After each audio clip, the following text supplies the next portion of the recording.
million hailstorm hits an area, your focus should be on running your business, not on insurance claims. We have helped streamline the insurance process for hundreds of roofing contractors across the U.S., and we can do it for yours too. Visit us online at c3adjusters.com and learn how we can help you save time and get claims paid faster. Good afternoon, Hail Stalkers. Lead meteorologist John Choquette here with our daily 12 p.m. hail forecast, sponsored by C3 Group and Merlin Law Group. Check both of their pages out in the description below. If you're watching us here on Facebook, as always, go like their page and give them a shout out or use their service or whatever it have to be. Thanks again for sponsoring our videos as always. So, website and app, I guess say this time and time again, you're having some trouble, you need some help. We can set up a training, get you guys all squared away so you are well versed in what all of our website and our app has to offer, and hopefully when new things come out, we can get you guys up and running as quickly as possible. So here we go. This is our forecast for today. We got a whole bunch of different areas that we're looking at. I didn't want to put orange everywhere because it's a pretty broad risk, and I don't have Denver in there today, by the way. So today Denver will probably end up getting hit because I don't have them in the risk, but it looks like we have a chance to see hail over a very big portion of the areas east of the Mississippi River. It looks like we already had up to baseball size hail up in this section of Iowa in the far southeastern sections. So just because I have yellow on the map doesn't necessarily mean that it's going to be mostly smaller hail or you can't see anything bigger than golf ball size hail. I just have it like this only because it's looking like a very broad area at risk. There could be a lot of storms interacting with each other. They could not be strong enough to really get going. Or on the flip side, like on Saturday, we had almost 200 hail reports happen. It could be like that. So broad risk. I'm not going super high percentages anywhere only because should just gray out Kansas City. So I don't have it super high risk just because they're going to be kind of isolated. They're going to be all over the place. So necessarily hitting a major city, like the chances of that are going to be fairly low, of course. So I have 2% from everywhere from Detroit, Pittsburgh, and into Maryland. I think this area is going to be your outer fringes of where hail is possible. 5% St. Louis, Cincinnati, Indianapolis, Charlotte. So I think parts of the Carolinas have a better chance. Here in the Ohio River Valley and the Great Lakes have a better chance. Nashville, not so much. Kansas City, you're at 2%, honestly, because you guys have had some garbage luck. Saturday's storm wasn't particularly horrible. You actually got a storm.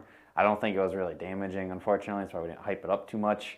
And I think a couple of people in the comment section even said that. Fortunately, it's just another, probably in your most broad date of risk storms, but date of loss storms, unfortunately. Day loss isn't that great when you don't have damaging storms to go with it. And I think your best chance seeing some really big hail is going to be out here in the middle of nowhere again. Eastern sections of New Mexico and parts of Texas, where we've had this cutoff low pressure system out in the southwest for the past few days. That's what's fueled all of these storms since last Thursday, I want to say. So, and that's going to finally move out tomorrow. And I'll show you guys that in the risk in just a second. And otherwise, we have a lot of different areas at risk today. I would not be surprised if today turns into a pretty active day and we have to come back and do some live coverage. But I also wouldn't be surprised if it's a kind of a low-key day. We map storms around the area, but nothing too crazy. Yesterday, I forgot to put it in here. We did map a pretty impressive storm, not in Minneapolis itself, but down to the south, a town called Casson, I want to say is how it's pronounced. I had a 3-inch hail. It was a pretty impressive storm, went up really quick, right on top of town, dropped up to 3-inch hail there. Saw a bunch of windshields blown out and everything. Pretty good hailstorm. Otherwise, everything else in Minneapolis, Minnesota, you're probably seeing new dates of loss. Nothing too crazy. A lot of strong winds, but not too much on the hail front. Unfortunately, things went more wind dominant than hail dominant yesterday. So this is what we're looking at the future radar. I just have a national look at everything. You see, because a lot of storms look like it's going to happen today. Again, today could be one of those days. We end up being really busy.